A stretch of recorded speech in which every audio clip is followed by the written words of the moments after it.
In a small village in Nigeria, there lived a beautiful woman named Ada. Ada had long, shiny black hair and big, bright eyes. She was married to a man named Chinedu. For 10 years, Ada loved Chinedu very much. She cooked for him, cleaned the house, and took care of him. Chinedu was a strong man with kind eyes. He always smiled and made Ada laugh. One day, Ada started to feel that something was wrong. Chinedu came home late every night. He smelled like perfume, but it was not Ada's perfume. He did not talk to Ada like before. Ada felt very sad and lonely.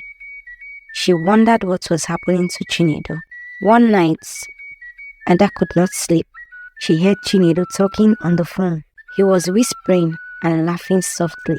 Ada's heart beat fast.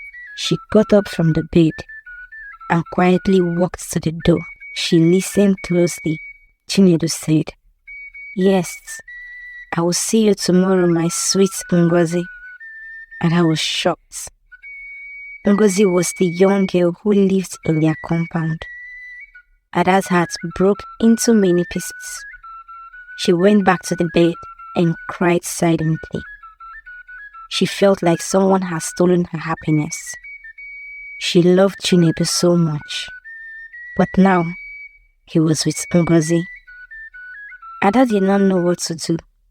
She felt hot and angry. The next day, Ada watched Chinedu carefully. He smiled and laughed, but not with her. He seemed happy, but Ada knew his secrets. She felt a heavy weight in her chest. Ada could not eat or sleep. She thought about Chinedu and Ngozi all the time. One night, Ada had a terrible idea. She wanted to punish Chinedu for hurting her. She wanted him to feel the same pain she felt. Ada waited until Chinedu was asleep. She took a big heavy shovel and went outside. The moon was bright and the night was quiet. Ada walked to the backyard and started digging a hole. Ada dug and dug until the hole was deep. She was very tired, but she did not stop. She went back to the house and looked at Chinedu. He was sleeping peacefully, not knowing what Ada was planning. Ada felt tears in her eyes, but she wiped them away. She had to do this. Ada took a rope and tied Chinedu's hands and feet. She covered his mouth with a cloth so he could not scream. Chinedu woke up and saw Ada. His eyes were wide with fear. He tried to talk, but he could not. Ada whispered, "This is for hurting me, Chinedu." Ada dragged Chinedu to the backyard. He struggled, but Ada was strong. She pushed him into the hole and started covering him with dirt. Chinedu's eyes were full of terror. Ada's heart was beating fast, but she did not stop. She buried Chinedu alive, layer by layer. She could hear his muffled cries, but she kept going. When the hole was filled, Ada sat down and cried. She felt a strange mix of relief and sorrow. She had punished Chinedu, but now she was alone. The night was dark and the moon was hidden behind the clouds. Ada's heart was heavy with sadness. Days passed and people in the village started to wonder where Chinedu was. Ada told them he had gone on a trip. She tried to smile, but inside she felt empty. Ngozi stopped coming to their compound. She looked scared and sad. Ada knew why. Ada's nights were filled with nightmares. She saw Chinedu's face, his eyes wide with fear. She heard his muffled cries in her dreams. Ada could not sleep. She felt haunted by what she had done. The house was quiet and lonely. Ada missed Chinedu, but it was too late. She had buried him alive. One night, Ada heard a strange noise outside. She got up and looked through the window. The backyard was dark, but she saw something moving. Ada's heart beat fast. She went outside with a torch. The wind was cold and the night was silent. Ada walked to the spot where she had buried Chinedu. She saw the ground was disturbed. Her heart pounded in her chest. She knelt down and started digging with her hands. The dirt was cold and heavy.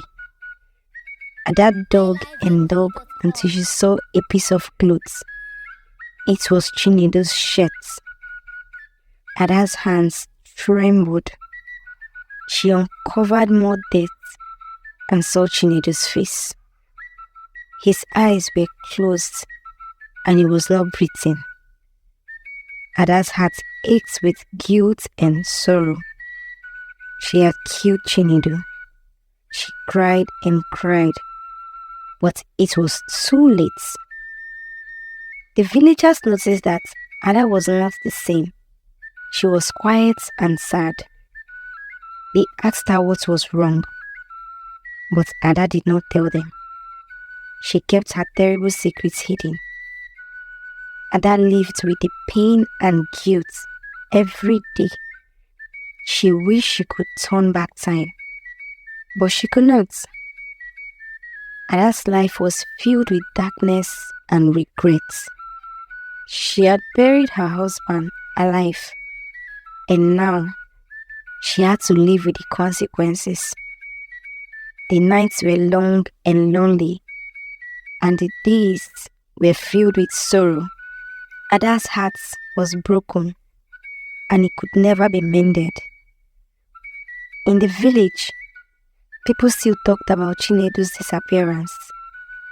They wondered what had happened to him, but only Ada knew the truth.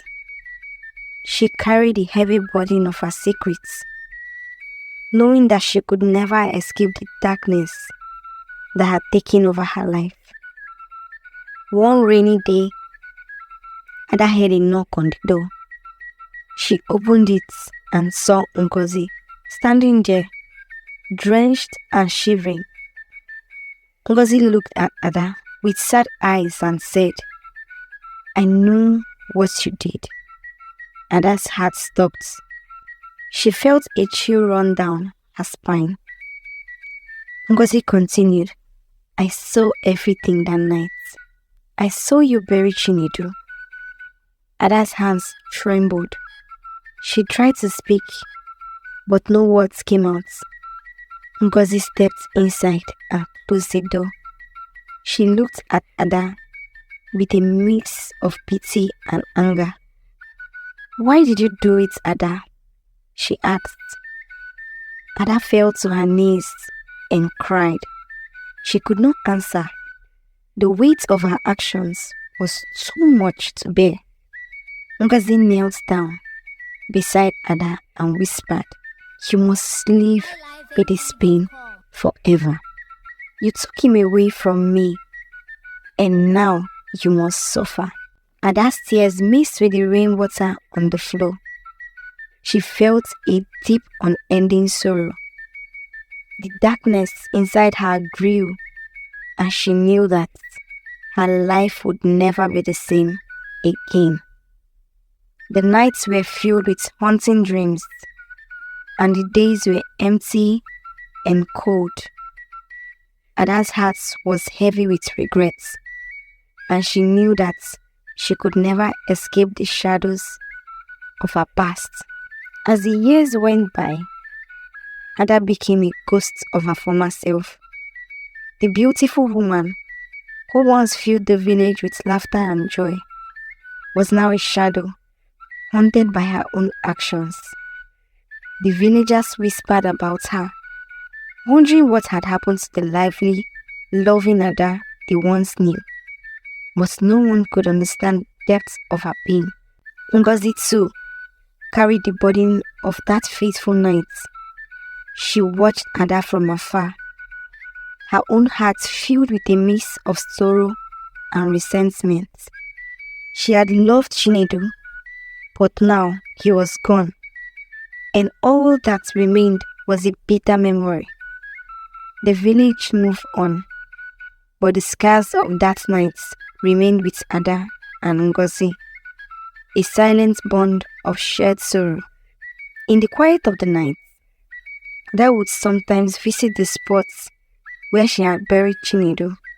She would sit there, talking to him, hoping for some sense of peace. But the nights were cold and the silence was unbearable.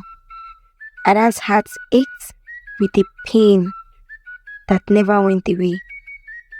As Ada sat by Chinedu's grave one night, she felt a deep sadness in her heart. She whispered, "I am sorry, Chinedu." The wind blew softly and the night was very quiet. Ada knew she had done a terrible thing. She had buried Chinedu because he hurt her, but now Ada was hurting even more. She learned that doing bad things only makes things worse. One day, a wise old woman named Mama Uchi came to visit Ada. Mama Uchi had kind eyes and a gentle smile. She sat with Ada and listened to her story. Ada cried and told Mama Uchi everything. Mama Uchi said, "Ada, my child, hurting others will never make you happy. We must always try to forgive and find peace in our hearts." Ada nodded and wiped her tears. She understood now. She had made a big mistake. She had let anger take over her heart. Ada decided to be better. She wanted to live a good life and help others. The story of Ada and Chinedu serves as a dark reminder of the consequences of betrayal and the depth of human despair. It is a tale of love turned sour, of trust broken, and of a life consumed by regrets. Ada's actions, driven by pain and anger, led her down a path of no return, and she was left to wander in the darkness of her own making. The moral of this story is, when we are hurt, we should try not to hurt others. Instead, we should forgive and find peace. Anger and revenge only bring more sadness. Love and kindness are the true path to happiness. Ada's heart was still heavy, but she started to feel a small light inside her. She knew it would be hard, but she wanted to change. She wanted to be kind and loving, just like Mama Uchi said. And so, Ada began a new journey, one of healing and hope. Another interesting story is dropping soon. Subscribe to this channel for you not to miss out.